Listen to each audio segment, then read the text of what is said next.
በስመ አብ ወወልድ ወመንፈስ ቅዱስ አሐዱ አምላክ አሜን። ሰላም ንዓኹም ይኹን። ንሎሚ ጉዕዞ ዮሴፍ መሰረት ዝገበረ ሕቶን መልስን ኣዳሊናልኩም ኣለና።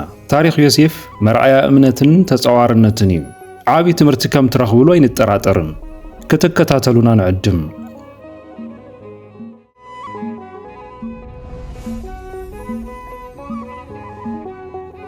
ቅድሚ ምጅማርኩም ግና ሰብስክራይብ ዘይገበርኩም ነዛ ቪድዮ ሰብስክራይብ ብምግባር ስድራ ቤትና ክትኮኑ ንዕድመኩም። ላይክ ምግባር ይትረስዑ። ነዛ ቪድዮ እንተፈቲኹማ ድማ ንኻልኦት ሼር ግበርዋ። ክንደይ ከም ዝመለስኩም ኣብ ኮመንት ጸሓፉልና።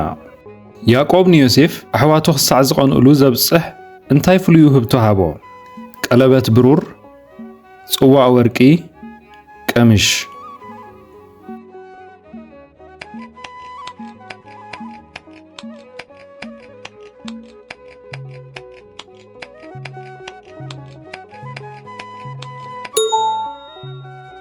መልሱ ሕብረ ቀለማት ዘለዎ ቀምሽ እዩ። ያዕቆብ ንዮሴፍ ካብ ኩሎም ደቂ ኣብሊጹ ይፈትዎ ስለ ዝነበረ ሕብረ ቀለማት ዘለዎ ቀምሽ ገበረሉ። እዚ ኸኣ ንኣሕዋቱ ኣቕንዖም።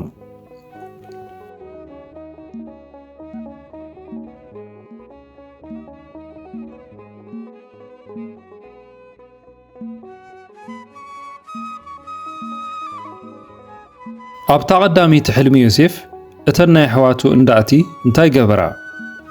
ነደዳ፣ ሰገዳሉ፣ ጠፍኣ።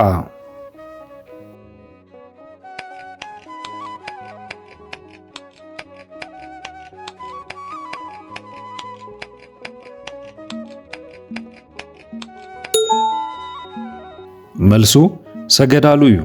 ዮሴፍ እንዳእቱ ደው ከም ዝበለት እተን ናይ ኣሕዋቱ እንዳእቲ ድማ ከቢበን ናቱ ከም ዝሰገዳላ ሕልሚ ረአየ።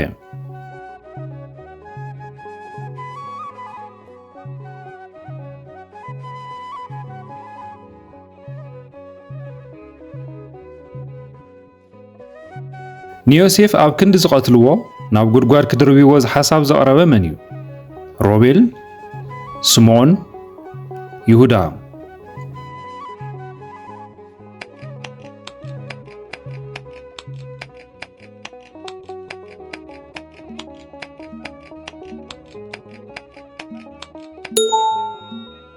መልሱ ሮቤል እዩ። እቲ በኹሪ ሓው ዝነበረ ሮቤል ጸኒሑ ውፅኡ ናብ ኣቦኡ ክመልሶ ብምሕሳብ ደም ሓዎም ከየፍስሱ ናብ ጉድጓድ ክድርብይዎም ዓዶም።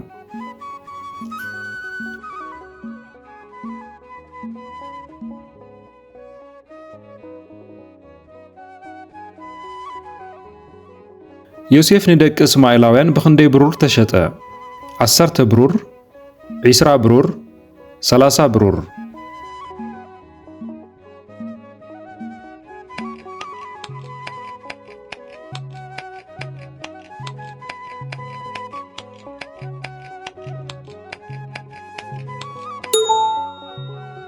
መልሱ 20 ብሩር እዩ። ኣሕዋቱ ዮሴፍ ካብታ ጉድጓድ ወፂኦም ንነጋዶ እስማኤላውያን ብ20 ብሩር ሸጥዎ። ንሳቶም ድማ ናብ ግብፂ ወሰድዎ።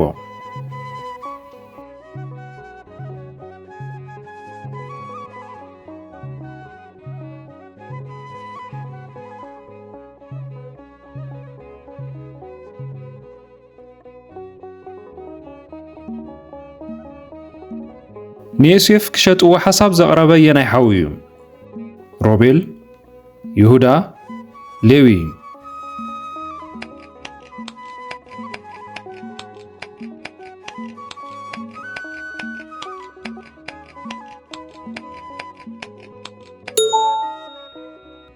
መልሱ ይሁዳ እዩ። ይሁዳ ንሓውና ቀቲልና ደሙ ካብ ንሓብእ ንእስማኤላውያን ክንሸጦ ይሓይሽ ብምባል ንኣሕዋቱ እመኖም።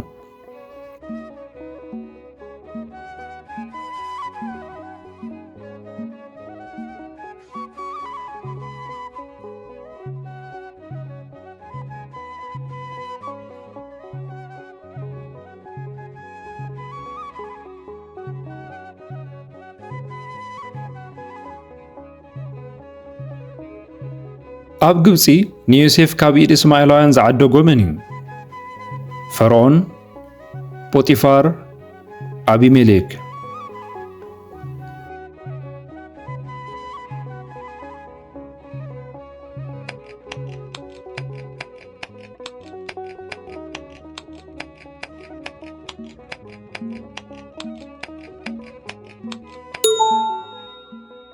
መልሱ ጶጢፋር እዩ። ጶጢፋር ዝበሃል ሹም ፈርዖን ሓለቓ ዘብዐኛታት ዝነበረ ግብፃዊ ሰብኣይ ንዮሴፍ ዓደጎ።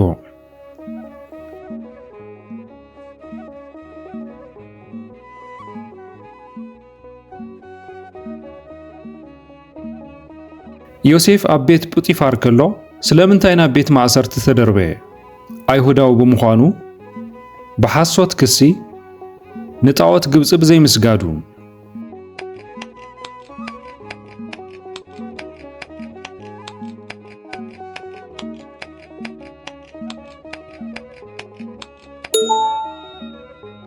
መልሱ ብሓሶት ስለ ዝተኸሰሰ እዩ።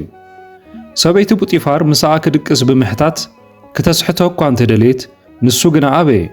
ብድሕሪ እዚ ብሓሶት ስለ ዝተኸሰሰ ናብ ቤት ማእሰርቲ ተደርበየ።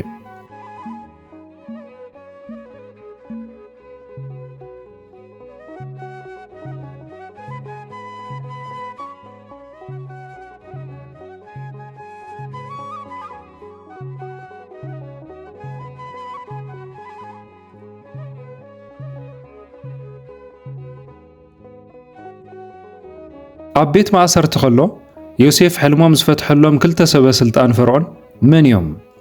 ኣሰላፊ ጽዋዕን ሰንካትን፣ ዓቃቢ ንብረትን ወተሃደርን፣ ጸሓፊ ቤተ መንግስቲ።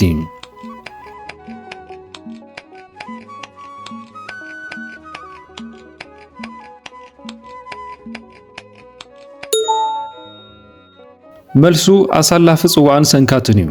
ኣሰላፊ ጽዋዕ ንጉስ ግብፅን እቲ ሰንካትን ኣብ ቤት ማእሰርቲ ከለዉ ሕልሚ ረኣዩ። ዮሴፍ ከዓ ብናይ ኣምላኽ ሓገዝ ሕልሞም ፈትሐሎም።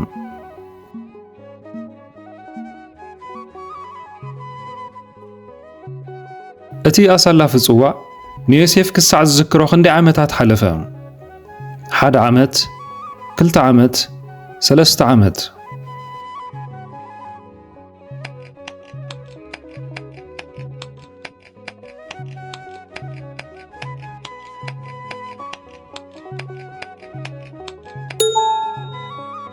መልሱ 2 ዓመት እዩ።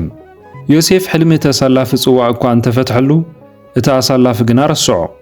2 ዓመት ሙሉእ ምስ ሓለፈ ፈርዖን ምስ ሓለመ እዩ ዘኪርዎ።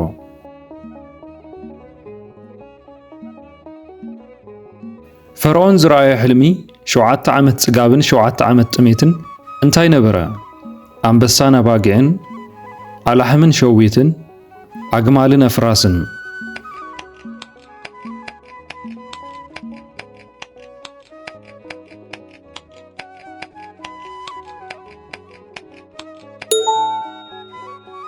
መልሱ ኣላሕምን ሸዊትን እዩ።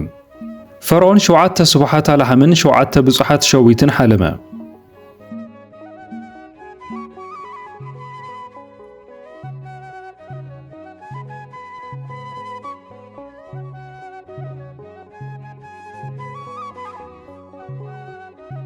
ዮሴፍ ሕልሚ ምስ ፈትሐ ፈርዖን እንታይ ምዝነት ሃቦ? ሓለቓ ሰራዊት፣ ሹም ግብፂ፣ ሓለቓ ጸሓፍቲ።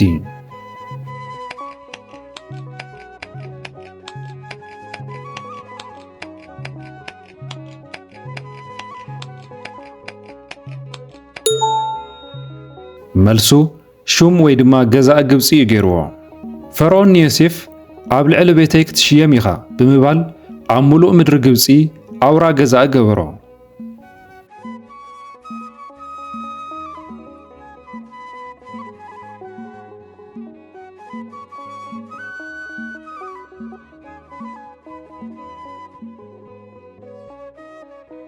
ፈርዖን ንዮሴፍ ሰበይቲ ክትኮኖ ዝሃቦ መን እያ?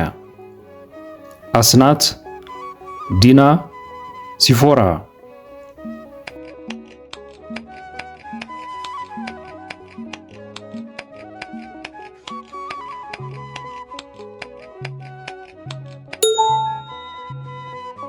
መልሱ ኣስናት እያ። ፈርዖን ንዮሴፍ ጻፍናት ፔና ኢሉ ስም ኣውፅአሉ። ንኣስናት ጓል ጶጢፋራ ከዓ ሰበይቲ ክትኮነ ሃቦ።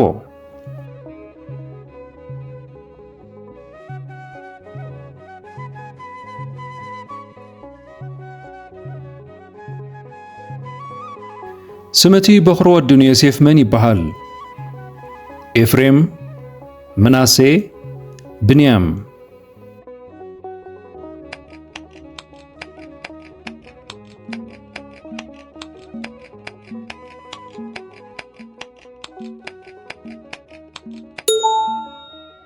መልሱ ምናሴ እዩ።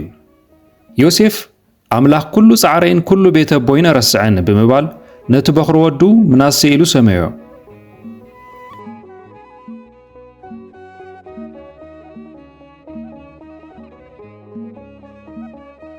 ስም እቲ ካልኣይ ወዱ ንዮሴፍ መን ይበሃል? ኤፍሬም፣ ጋድ፣ ዛብሎን።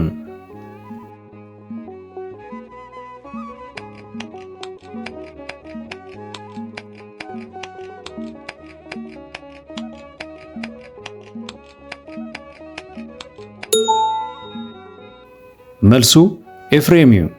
ዮሴፍ ኣምላኽ ኣብ ምድሪ መከራ የፍርየኒ ብምባል እቲ ካልኣይ ወዱ ኤፍሬም ኢሉ ሰመዮ።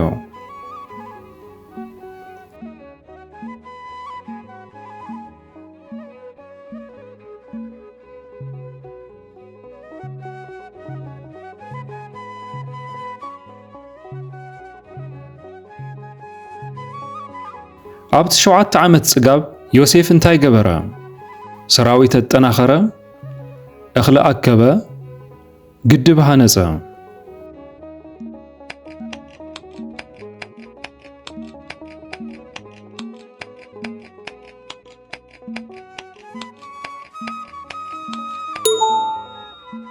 መልሱ እኽሊ ኣከበ እዩ። ዮሴፍ ኣብቲ 7 ዓመት ጽጋብ እኽሊ ኣኪቡ ኣብተን ከተማታት ተቐመጦ።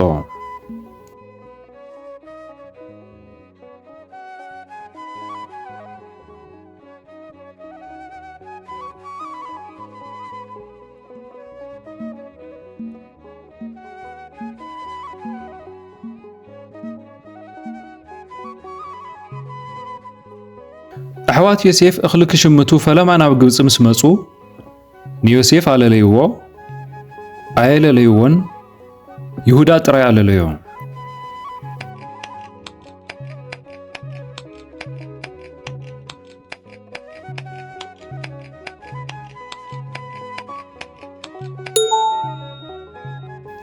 መልሱ ኣየለለይዎን እዩ። ዮሴፍ ንኣሕዋቱ ኣለለዮም፣ ንሳቶም ግና ብናይ ግብፂ ኣልባሳትን ቋንቋን ስለ ዝረኸብዎ ኣየለለይዎን።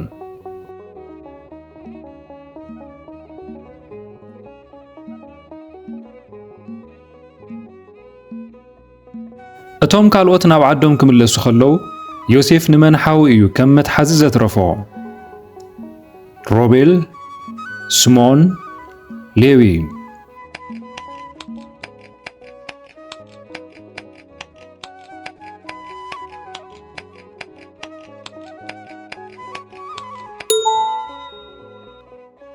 መልሱ ስምዖን እዩ። ዮሴፍ ካብኣቶም ተኣልዩ ንስምዖን ወሲዶ ብቅድሚ ዓይኖም ኣሰሮ። ንብንያም ሒዞም ክሳዕ ዝመጹ ኸዓ ገድዶም።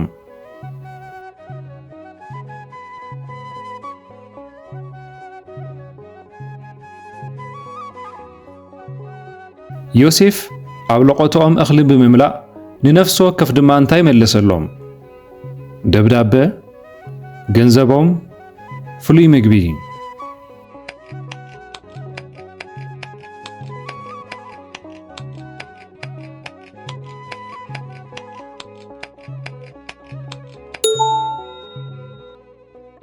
መልሱ ገንዘቦም እዩ። ዮሴፍ ንኣገልገልቱ እኽሊ ክመልኡሎም ገንዘብ ነፍሲ ወከፎም ከዓ ናብ ለቆቶኦም ክምልሱሎም ኣዘዘ።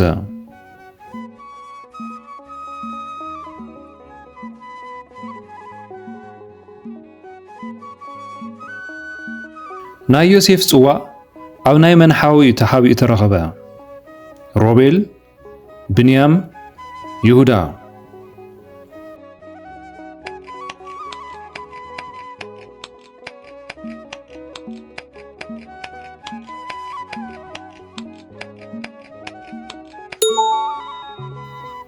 መልሱ ብንያም እዩ። ዮሴፍ ነቲ ናይ ብሩር ጽዋዑ ኣብ ንእሽቶ ሓዊ ብንያም ክሓብእዎ ኣዘዘ እሞ ተረኽበ።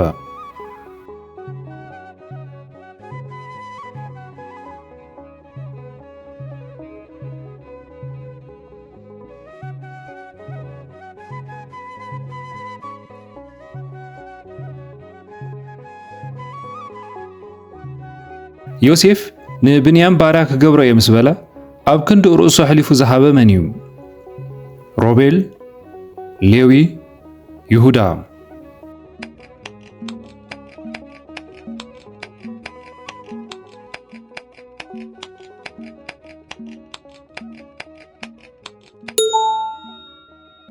መልሱ ይሁዳ እዩ። ይሁዳ እቲ ቆልዓ ምስ ኣሕዋቱ ክድይቡ እሞ ንሱ ባርያ ኮይኑ ኣብ ክንዲ እቲ ቆልዓ ክተርፍ ንዮሴፍ ለመኖ።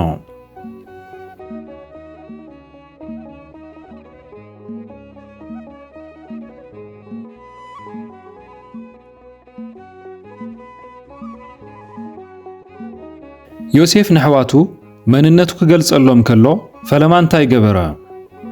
ብዓብዪ ድምፂ በኸየ፣ ብረት ኣምፀአ፣ ኩሎም ኣሳጎጎም።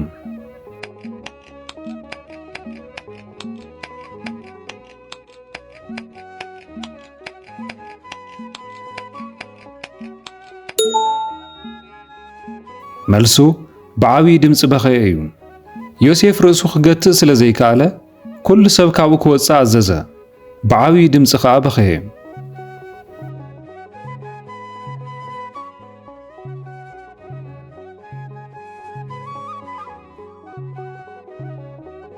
ዮሴፍ ናብ ግብፂ ንክሸጥዎ ምኽንያት እንታይ እዩ? ሕማቕ ዕድል፣ ፍቓድ እግዚኣብሔር፣ ፍቓድ ፈርዖን።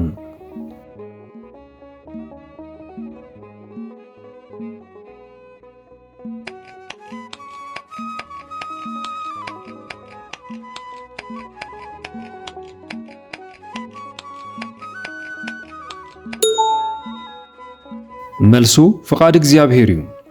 ዮሴፍ ንሕዋቱ ሕይወት ንምድሓን ኣምላኽ ቅድሜኹም ሰደደኒ እምበር ንስኻትኩም ኣይኮንኩምን ናብ ዝሰደድኩምን በሎም።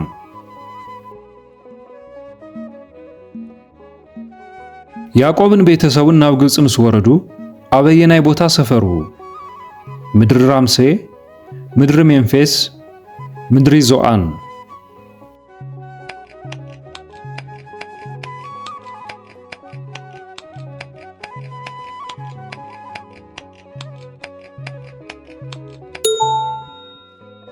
መልሱ ምድሪ ራምሴ እዩ። ፈርዖን ንያዕቆብን ደቁን ዝበለጸ ክፍሊ ምድሪ ግብፂ ዝኾነ ምድሪ ራምሴ ንክሰፍሩሉ ሃቦም።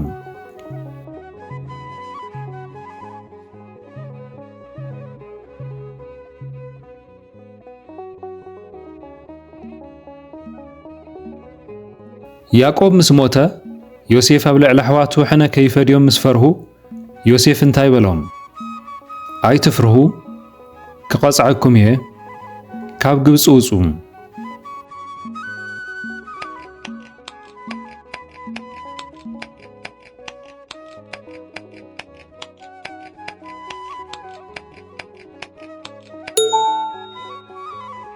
መልሱ ኣይትፍርሁ እዩ። ዮሴፍ ንስኻትኩም ክፉእ ሓሰብኩምለይ፣ ኣምላኽ ግና ንብዙሕ ህዝቢ ህይወት ከድሕን ንሰናይ ገበሮ ብምባል ጸናንዖም።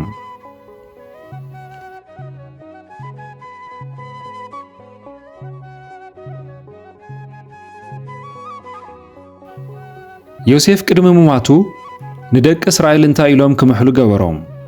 ንደቁ ሓደራ፣ ዓጽሙ ናብ ከነኣን ክኣቱ፣ ንፈርዖን ጥራይ ከገልግሉ።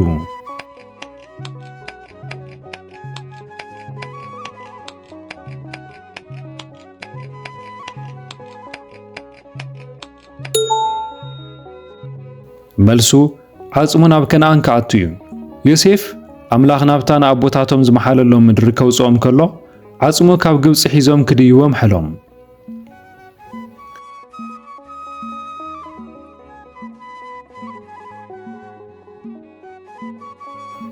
ጀሚርና ክሳብ ንውድእ ዝረደአና እግዚአብሔር ይመስገን። ታሪኽ ዮሴፍ እግዚአብሔር ንኽፉእ ነገር ናብ ሰናይ ከመይ ገይሩ ከም ዝቕይሮ ዘርእየና ዓብዪ ትምህርቲ እዩ። ካብ 25 ክንደይ ሕቶታት ከም ዝመለስኩም ኣብ ኮመንት ጽሓፉልና። እዚ ትምህርታዊ መደብ ንክርስቲያናዊ ህይወትኩም ካሃንጽ ተስፋ ንገብር። እዛ ቪድዮ ጠቓሚ ኮይና እንተረኺብኩምዋ ላይክ ብምግባርን ንኻልኦት ሼር ብምግባርን ኣካፍልዋ።